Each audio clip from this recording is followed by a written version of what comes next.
Hey there, I'm Verity Songon and this is the Confident CEO podcast, the show that takes you behind the scenes of starting and running your small or not so small business. We will cut through the misinformation and bad advice about starting and running a business and give you actionable tips and advice that you can implement to grow, scale and achieve your business goals. Let's dive in. Shannel, thank you so much for joining us on the podcast today. I am super excited to have you on. And I believe, is it 7 a.m. where you are? Yes. Oh my gosh, it's so early in the morning. So thank you so much for getting up so early and joining us here. That's so lovely of you. And we have got an amazing episode. I've been wanting to do this episode. We were talking just a little bit before I hit record that I've been wanting to do an episode for so long about changing career paths and going from what you kind of started out doing after school or after college, and then kind of changing as the seasons of your life changed. And I was thinking about this and this topic, and then I happened to hear you guest on a podcast, and I was like, oh my gosh, this is just all completely falling into place. So I had to stalk you out on Instagram, and I am so excited that you said that you wanted to guest on this podcast. So before we dive into all of that goodness, I would love to hand over to you. Tell us who you are and what it is that you do now, and then we'll dig into your backstory. Yes, of course. Well, thank you for having me on. I'm so excited. I was really happy when you reached out. I was like, yes, my manifestation of being on podcast are coming true. So I was so psyched. My name is Shannel Resto. I am a photographer. I've been photographing professionally for about 6+ years now. I'm currently located in Atlanta, but I was living in New York City last year for about 4 to 5 years. And yeah, so that's a little bit about myself. That's so exciting. And yes, so kind of on the theme of the podcast episode, because we'll delve into the photography in a little bit, because I did stalk you out on Instagram and I love your images. I have to say, they're just, yeah, absolutely beautiful. And I'm going to get your Instagram linked in the show notes as well, so people can go and check those out, because your photography is beautiful. But you didn't start out as a photographer, did you? No, I did not. So tell us a little bit about that. Yeah, so I started off as a dancer. I had been dancing since I was 3 years old. I literally, my mom took me to dance, and she said I got on stage and did not, and when I got off, I was crying, like absolutely in tears. She thought it was because I didn't want to be on stage, but it was because I wanted to get back on stage. So after that, my mom was like, okay, I think dance is her thing. So I was in dance I've been dancing my whole life. And then I transitioned when I was in middle school. I was like, okay, I really want to be a dancer. This is my dream. I used to be in my living room and in my bedroom, like just performing and choreographing things for my teddy bears. And I was like, this is what I want to do. So I went to a school in Boston. So I was born in New York, but raised in Boston. And the school's called Boston Arts Academy. And I was a dance major there. And so, I was training. I was like, this is what I want to do. And like, I would dibble and dabble with photography on the side. I basically just self-taught myself how to photograph through books at Barnes& Noble, or like my mom was into broadcasting and she had to do a lot of video work when she was in college. Uh, Fun fact, my parents had me when they were 16, 17 years old. So they were super young. And when it takes a village to raise someone, it really does. So my grandparents were very involved.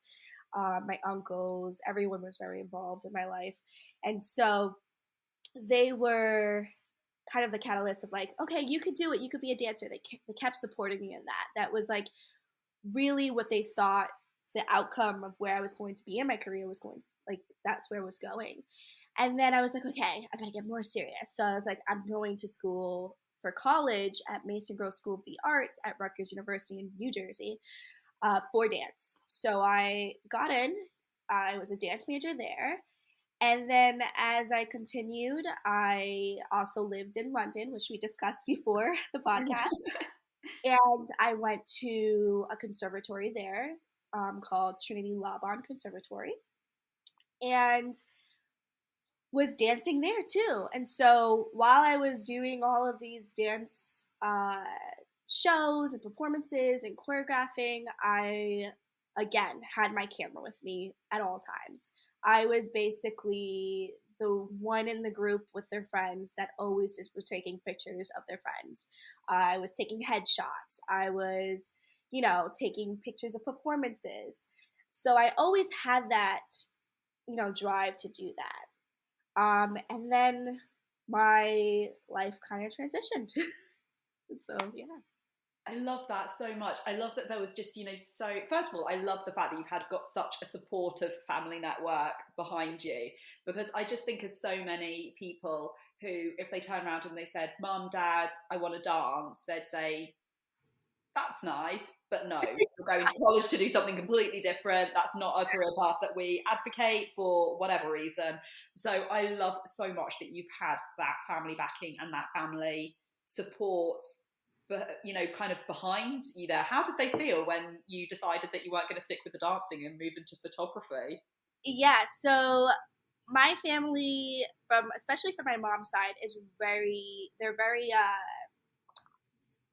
artistic. So my grandmother, she used to make dresses and she sewed and she was great at like she makes these like recyclable art and she's like amazing in that. My uncle uh Fernando, he's a visual artist. That's what he does. My mother, she was very into like video and broadcasting and things like that. And so they've always like been so supportive with any artistic endeavors that I had. I don't think they thought I was going to be a photographer at all, to be honest. I mean, like I said, I would go to college courses with my mother at a very young age because she was also young. So when no one could, watch me that day, I would go to her classes, and the professor would be like, "Okay, like here's a boom and hold a boom," or like here's a projector or something for you to be involved in some way. So I kind of was early on introduced into those artistic endeavors. And my dad, he's kind of not too artistic. I won't say he's the most artsy fartsy person, but um, he's the one who taught me how to really learn about business, about money, about how to connect with people, how to talk to people. Um, so he at first was like, okay, you need to go to college. You always have to have a backup plan. He has always been the one to tell me never put all your eggs in one basket. And my mom's very like, you do whatever you want, you go full throttle. So I had those both, you know, uh, voices in my ear. And when I decided, so what happened was when I got to college, I studied abroad in London. I was at Trinity Laban Conservatory. And then I had to do an internship. And this time I was like, okay, I don't want to do another dance internship. I want to do something different that could possibly help me sustain my career as a dancer. So this was supposed to help sustain my career as a dancer. And so I interned at a studio called Studio 101 in London. It's in Lewisham or Greenwich, kind of like that area. And I had a lot of no's before I got to that internship. I didn't have a portfolio. I was just starting. My camera was not to par of what a photographer is supposed to have as a camera. And they gave me a chance, and I realized, oh wow, I can do this as a career. So all of a sudden, I come back from London. I'm like, all right, it's my senior year. I'm moving to New York City. I know that for a fact. Now, how do I sustain my living in New York City because it's so expensive? I was like, I can barely afford London. So how am I going to afford New York City? So I, started basically charging for my services. And my mom and dad were kind of, supportive of that. They were like, okay, yeah, you're going to make some money off of photography. while doing dance sounds good. And then I was like, oh, I kind of want to do this a little bit more seriously. So I got two internships in New York City while still doing another internship for dance in New Oh York. my gosh. Dance Did you bartending. sleep? No. I was bartending, and then I was also I had like two really weird odd jobs. I like sold mushroom coffee at a Whole Foods. You know, like those little tester people? Yeah, yeah. Yeah, I did that. And fun fact, I'm allergic to mushrooms. So it was like very like odd jobs. And while I was doing everything, and my two mentors who I ended up doing an internship and I actually freelance for them now, um, is Whitney Brown and Christopher Duggan. They're great photographers as well. Christopher Duggan, he does wedding and dance. Whitney Brown does weddings. I mean, she does, but dance is her main and events. So Whitney sat me down and she was like, "You are doing too much. You need to focus. Do you really want to be a photographer? If you really want to be a photographer in New York City, you have to do it full throttle." So I was like, okay, all right, what about my rent? Like, I don't have no money. She's like, it's going to happen. If you put yourself and you're saying you're going to do it, you're going to do it. So I quit my bartending job the next week. I quit all my odd jobs and I started just doing photography. And I did pro bono stuff. I was photographing for fun. I was photographing a bunch of events. And that just kind of opened the door to all of these new possibilities. And I think doing that first and then coming to my parents and being like, yeah, I'm gonna like have a career in photography. It's gonna be called SJR photography, and that's what I'm gonna do.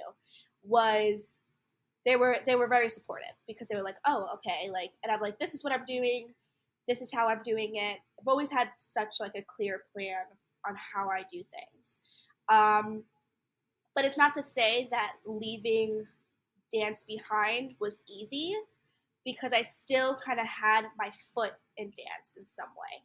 Either if it was me capturing dance or I was in a company there for about 2 to 3 years as a rehearsal director and dancer at Nyan Kosi Dance Theater. So I still had a foot in the door in some way. I think that, wow, first of all, I think that that is just absolutely incredible. And there's a few things I want to pick up on that you were saying there is that, first of all, you didn't take no for an answer right from the beginning. You knew that you wanted that internship, that you kind of needed that internship to, when all the way back in London. And you said you had all of those rejections and you just did not stop. You're like, no, there's something inside of me that is telling me this is the way to go. And I think that's so important because I just think, how many people in that position would have been like, I've had 1 to 2 no's.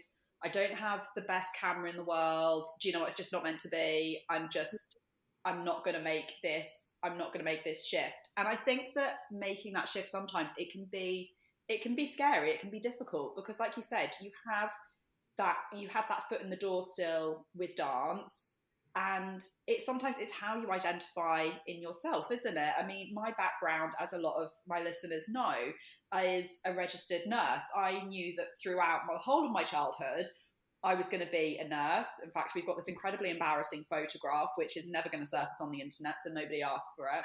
But when I was 4 years old, my brother was born, and I went to visit him in the hospital, and I was wearing this little dress up nursing outfit. And it was one of those like proper traditional World War II kind of ones, with the hats and like a big X on it. Oh my God, I can see it now. I had like really frizzy hair as a child as well. And I can just see this like hot mess of a photograph right now, but never mind, that is never surfacing on the internet ever. But my point is like, that was when I was 4 years old, and right throughout my schooling, I was always going to be a nurse. That's what I went to university for. And that's what I worked in. And to kind of like move away from that and move into business mentoring and like do the podcast and everything, it's kind of, you get those feelings of imposter because you really build yourself up, don't you? Of like, even now people will say to me like, what do you write on your tax form? And I mean, I still write registered nurse, because I still have my registered nurse status. I still write that on my tax form. And Yeah. it can be so difficult, can't it, when people see you and identify you as one thing, for you to Yes. turn around and be like, actually, yes, but that's not who I am, or that's not what I'm doing right now. Yes. Yes. I feel like, I mean, my shift as now, it's been like a really big shift because I'm in Atlanta and I'm no longer dancing. I was teaching dance for a little bit this year, but I'm no longer, preparing for performance. I'm no longer doing that. I'm focusing more on my photography business. And so I remember it could be kind of like a feeling of like you're giving up on your 3 year old or 4 year old dream in some way, where you're kind of like, this kind of sucks that like I have now gotten to this point where I'm like, am I a dancer? So one of the stories I'll tell you about is that one time my mom called me and she was like, hey, like, I forgot what we were actually talking about, but she was like, oh, like when you were a dancer. And I was like, when I was a dancer? I am a dancer. And she's like, no, but you're not dancing right now. So like when you were a dancer, right now you're photographing, so you're a photographer. And I was like, but I am a dancer. And I was like so upset. I got so upset. And I felt bad because I was like, my mom did not mean it in that way at all. She was just saying, like, what you're doing right now. And I was just like, where is that coming from? And I think it was kind of this realization that I felt like I was letting down my 3 year old self that had the dream of opening a dance company and becoming a choreographer. And that was like literally what everyone expected me to do and what I thought I was going to do. I remember in high school, there would be people who would come back to the school and be like, oh, I do this now. And I'm like, you went to college for dance, you went to high school for dance, you literally said you were going to be a dancer and now you're doing completely something different. And so it's kind of an emotional detachment that you also have to have when you are excuse me, transitioning. um but I realized the reason why I loved dance was not because I was on stage or for people. It was because viscerally it made me really happy. And it was a way for me to communicate without using words because I couldn't at that moment. And so I realized, I will always be a dancer. If you are a dancer, you can dance anytime, anywhere. It does not matter if you're on stage or not, or what title you hold. And basically, excuse me. And basically that like shifting myself to this other career, I didn't leave dance behind. I now get to capture the beauty that I love so much and archive it. And that's what I'm more interested in now, is archiving this art form that usually is at the bottom totem for the art world. So yeah. I think that's absolutely amazing and so beautiful what you just said about that shift. And I think I love that you said that it's a shift as well, because I think so often people would be like, no, you've completely changed and you've completely deviated. And actually, it's like you said, it is a shift, because I'm assuming now I am comparing your entire dance career, which is like a really high level dance career, to a few years of ballet lessons, which is obviously no form the same whatsoever, but bear with me on this comparison. But I'm assuming what you learn through years and years and years of that high level dance education and training are, all of those amazing skills, particularly things around like discipline and, all of the, the time management skills, all of that kind of thing, which is just going to set you up so well in what you've done for your photography. And I think sometimes people have kind of said to me with the nursing, be like, but isn't that a complete waste? You've done all of that and now you're doing something completely different. And I'm like, actually, there's a Wait. lot more crossovers than you would probably expect. Yes, I'm not taking your blood pressure, every single day at work anymore, but it's all of the other skills that I learned which have now completely transferred across. And I'm assuming, like I said, I'm completely comparing your high level dance career here to a few years of ballet in a church hall, but I'm assuming that there are so many transferable skills that serve you absolutely every single day in your photography business. For sure, for sure. I mean, discipline is one of those things that, like, when you are a solo entrepreneur and when you are running your own business and when you become the project manager, the face of your company, the photographer, the editor, the everything that goes into being a photographer, uh, you have to have discipline to wake up every day. I mean, I work from home. I'm lucky enough that when I left New York City, I build such great clients within the fashion and dance world and performance arts world that I still have their support from my clients. So it's been amazing in that way, but I do everything. I need to actually get someone to delegate stuff to, but I'm like, that's really hard for me because there's also this thing of like in the dance world of being perfection in some way as well. Um, but that perfection kind of helps when you get into, other careers because it's like hard work and dedication. You are going to push through, no matter what. I mean, I've had, your blood, sweat, and tears from like sprained ankles to so many injuries that I have now. That I always was like just pushing through, and I'm like, now I look at myself, I'm like, wow, you weren't supposed to be pushing through that injury. Um, but But I it shows how tough you are and how you can apply that to your business now. exactly the similarities of like when I'm so tired and my eyes hurt so much that I'm like, you can do it. You can do it. Just one more photo. Now, rest is very important, viewers, okay? You should always have a day for yourself, and hard work also does not equate making yourself like go down into the ground. Hard work could also equate to being efficient with your work.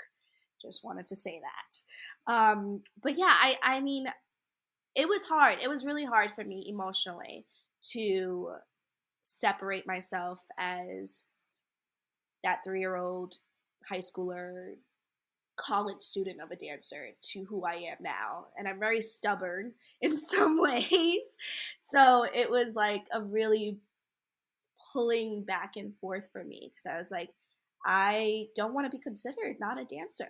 It's like, it's so weird. It's emotional. It's like, I did this my whole life and now I'm doing something else. Which I'm sure for you is the same. I mean, you were a nurse. That's a whole nother, like you had said, people are looking at it as a waste. That word, a waste. Which I'm like, why does it have to be a waste? Why do we have to have one thing our whole life? Yes, I love that. That is such a message. Why do we have? Because, I think as well, I kind of reflect on it as well when I think for a lot of my friends, and I'm sure it was the same for a lot of your friends as well at high school, is, you're like, what, 15, 16, 17, when you're kind of picking what you want to do for college because you need to make sure that the classes that you're taking or the subjects that you're taking put you in that direction to get into that college for the Yes. different, or university for the different course that you want to take. And I just kind of look back on it now and I'm like, I was such a different person when I Exactly. was 15, 16, 17. My priorities were completely different when I was that age. I was living in a different house. It's just my friend. I've got some lovely friends who I'm still friends with, from that time in my life, but my friendship groups were different. And I think, we often pick these career paths based on when we were very different people. Now, don't get me wrong, I think that's great for some people. And I think, some people, they go into their careers and they stay in that career for their entire life. Mhm. And there's nothing wrong with that, obviously. But I love what you're saying that, you know, it, you can have that shift and Right. that's absolutely fine. And, we go through different seasons of, of our life. And like I said, we're not I'm definitely not the same person I was when I was 15, 16 and picking out university options. I'm definitely not the same person I was when I was 4 years old and going to visit my brother in a hospital wearing a little nurse's hat. Can you imagine if they even still had those hats anymore? Oh my gosh, I don't think anyone would go into nursing if they did. I don't want to wear that. Oh my gosh, I couldn't think of anything worse than wearing one of those hats to work. And I'm sure there's people listening to this podcast being like, "Well, Verity, when I trained to be a nurse, they were still in." And yeah, never mind. I'm glad that they changed the uniform. Is all I'm saying. But Yeah. yeah, and it's just I think sometimes it's having that conversation with yourself and saying, where is this want for a shift coming from? And Mm-hmm. I love what you were saying as well, that, there is that inner work that you need to do around self-identity, really, and just digging deep into how am I going to identify at this season in my life? Because, I think it's really interesting how you were saying that when your mum said you're not a dancer, that was something that really cut you deep. I've been dancing since I was 3. Exactly. Exactly. And it's thinking, it's how do you identify? And it's just it can be challenging. I think particularly not just because it's how other people see you, but it's how you view yourself, even down to stupid stuff that, like I said, when I fill out my tax form, I still write out registered nurse because I'm like, I don't know what else I'm supposed to write. And I guess it's almost like that imposter syndrome a little bit, isn't it? As you're stepping into that, almost that new version, or that up-leveled version, new version, however it works, you and Yes. your identity there. So it's such, I'm loving this conversation. I think it's so interesting, particularly for people who are, potentially they've either got a side hustle or a side passion, and they're thinking, I want to take this like full time, but it's completely different to what I'm doing now. How do I make that shift? You're living proof that you can take something that this is how you identified, this is what you were working towards for so long, and now you've got a business in something that is just a slight shift from that. And also, speaking of your business, you've got a colouring book out, don't you? Yes, I Tell us do. about that, because I'm obsessed with this idea that you've got a colouring book. I've never heard of somebody creating their own colouring book before, and I'm like, oh my god, we need to talk about this. So tell us all about it. Yes, thank you so much. Also, thank you so much for acknowledging the before we get into the coloring book, but that like imposter syndrome is real. I'm sure everyone feels it, even in a career that they've been for so long. You still get that imposter syndrome. You just have to realize you can do it. If someone else is doing it, you can do it too. Like everyone is a human being. No one is greater than anyone else. Then you can do it if you put your mind to it. That sounds like a little rap. You could do it if you put your mind to it. I'm But sure, was that not a song from like back in the day? I'm sure like a rap song. that's you can do it. Put your back into Oh it. yes, that was it. That was it. That's why it sounded familiar. No, don't put your back into it. Just put your mind into it, and your all and your efforts. There we go. um. So yeah, I think imposter syndrome is real, especially when I'm doing air quotations, letting go of another dream. It's not that you gave up on another dream, it's that it became something else. And sometimes your dreams and goals can morph into something a lot more beautiful that you could have never imagined yourself doing. Which is basically what goes into me creating a coloring book, because I never thought I would create a coloring book. I have been really like this year, my goal has been creating more of a passive income, but mostly archiving and having a physical, you know, collection of my work in the real world, because I want people to actually be able to hold something in their hands and physicalize, not just seeing something on Instagram or social media, but like having it in your hand. So like at first I wanted to do a regular photo book, um, with kind of like photojournalism, with my thoughts on how I created these photos.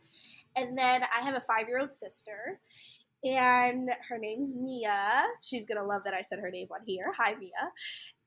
And she always has me coloring, like no matter what. Every time we have our little dates, it's always coloring, coloring, coloring. So I was discussing with my partner Daniel, and I was like, "Hey, what should I do? I need something. I need to do something new. I want to have something physicalized." And he was like, "What about the coloring book idea?" And I was like, "You know what?" And that same day, I mean, that literally, it was in the nighttime actually. I was like, "You know what? Yeah." And he kind of like went to bed, and I already had like in my notes in my iPhone the name of the book, how I was gonna do the book, everything just kind of just like came out.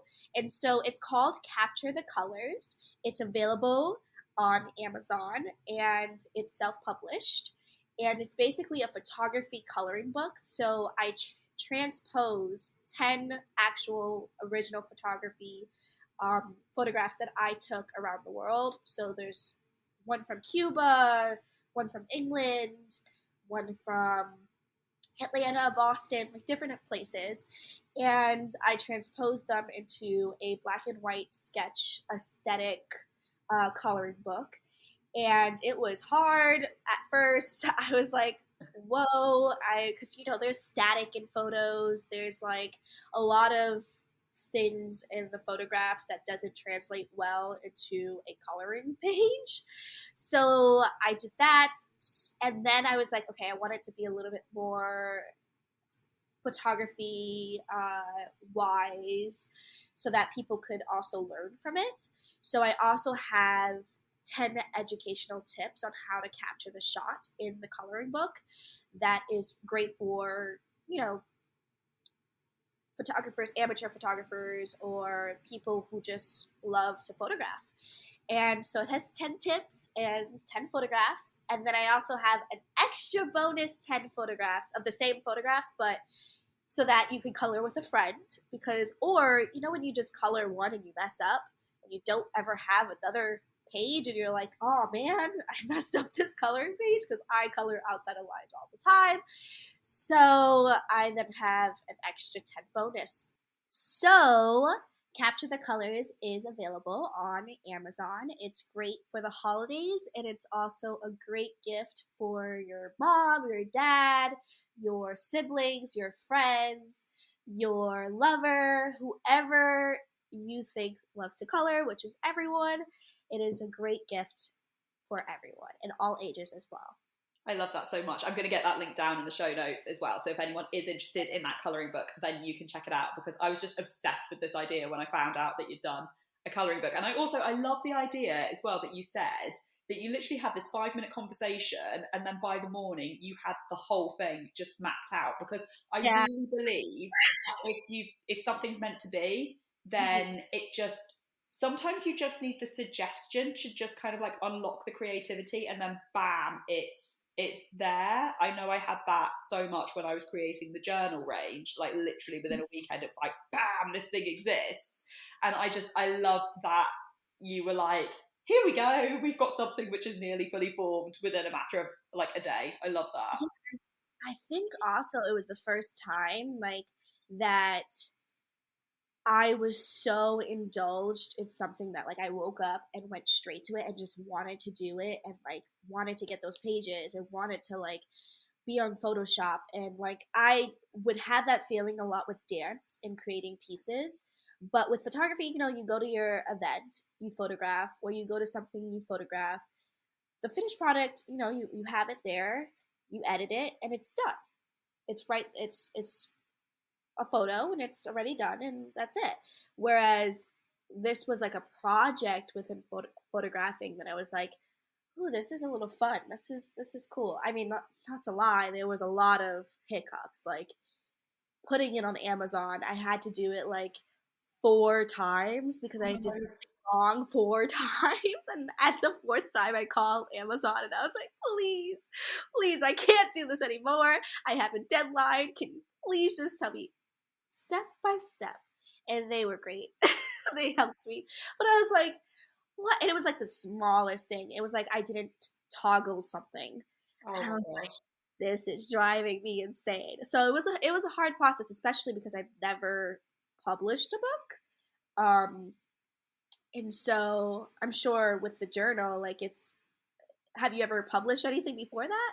No, No. no, There's a lot that goes into it that I did not know goes yeah. in, like keywords. I was like, oh, and now I have to research keywords and like all of these things. And I was like, oh, okay. This is why it takes a while to do a book. Yeah, it's like a whole education, isn't it? It's really insane. But it's great because then you've got all of those skills if you ever do something like that in the future. So which Exactly. yeah, so it's just it's all that knowledge and education. So I've got one final question for you before I ask, like, you know, how people can catch up with you and what have you. One final question. If anyone's listening to the podcast episode now and they're thinking to themselves, actually, yeah, I do have this side hobby, a side hustle, you know, an interest or something, just something where I'm thinking I want to shift career, shift perspective on what I'm doing. What would your advice be to anyone having those thoughts at the moment? So first advice, I'm very someone who is like a kinesthetic learner and have to have things in front of me to actually execute them.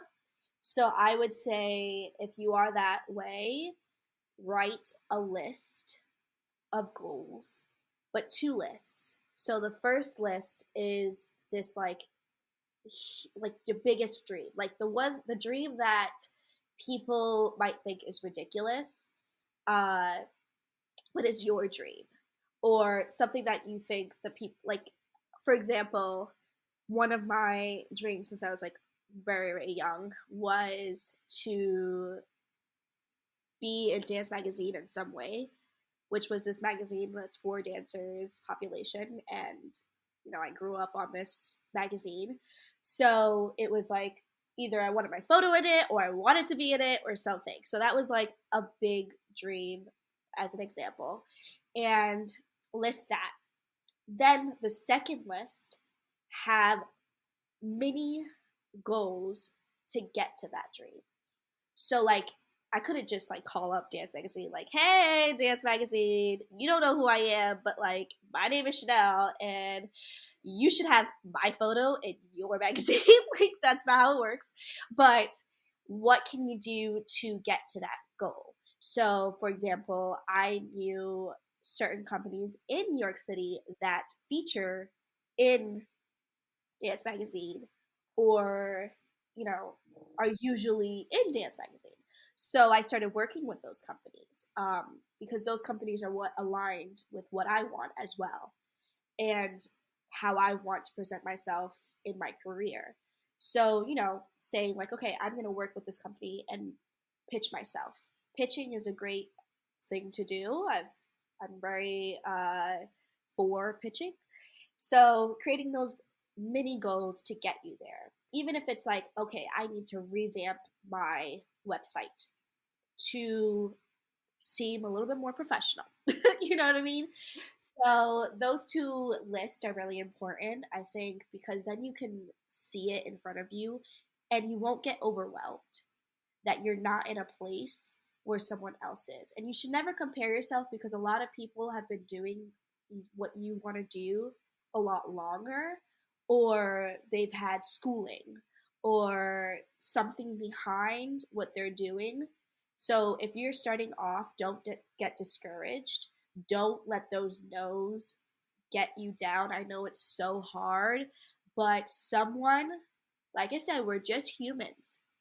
One person saying no, not because they hate you, not because they don't think your work is great, not because of any of those things. It's just because you don't align with where they are, and that's okay. And that might be a blessing in disguise, that actually you're not supposed to be there. You never know when you're supposed to fit somewhere, you will fit there. So, yeah, I think I know a lot of people don't like manifestation sometimes, and some people love manifestation, but I think manifestation is great.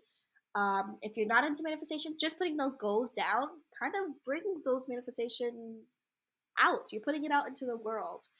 And then connections. Building a community and connections is my final and very important advice, because those are the people who are going to say word of mouth to other people to hire you or to give you gigs and jobs on the side. Um, Most of all of my jobs that I get now are all from word of mouth because of the connections I built. And you can find those connections through even like Facebook group chats. You can find them through going through to the events that you want to be in your field. Go to those events. You got to put in the work to really like get it started. But once it gets started, then it's kind of like a little coast a little bit. It's nice. It's nice. Yeah. I love that. Some really actionable tips in there. So, yeah, great tips and great takeaways. So, if anyone did want to connect more with you, find out more about you, where is the best place or places to find you? Yes. So I am on Instagram. You can find me at s.j.r photography. Again, at s.j.r photography. I also am on the Google. So if you just literally Google my name, Shannel Resto, and it's Shannel with an S, which you'll see down in the link. Um, so you could Google me. My website's there. I'm on Facebook. I'm also on TikTok. My TikTok is the same as my Instagram. So s.j.r photography. And yeah, DM me. I'm always open to, hearing from people, giving advice if needed. So, That's yeah. amazing. And we'll get all of that linked in the show notes below. Well, Shannel, it has been an absolute pleasure. I have enjoyed this conversation so, so much. I've loved hearing about your journey, your transition, and the amazing path and work that you're doing at the moment. So thank you so much for joining us. It's, like I said, Yeah. it's been brilliant. Thank you so much. I'm so excited. Thank you so much for joining me for another episode of the Confident CEO podcast. Before you go, I would absolutely be overjoyed if you could take just 2 minutes to leave me a review in Apple Podcasts. Reviews are a great way to tell Apple Podcasts how much you enjoyed the show, and it helps the algorithm to push out the podcast to more people, thereby helping us to help empower even more badass businesswomen to grow their inner CEO and grow to be the confident CEO of their business that they can be. I love to shout you out in your reviews as well. So you never know, you might be hearing your name on the podcast in the next episode. Thank you so much, and I'll see you next time.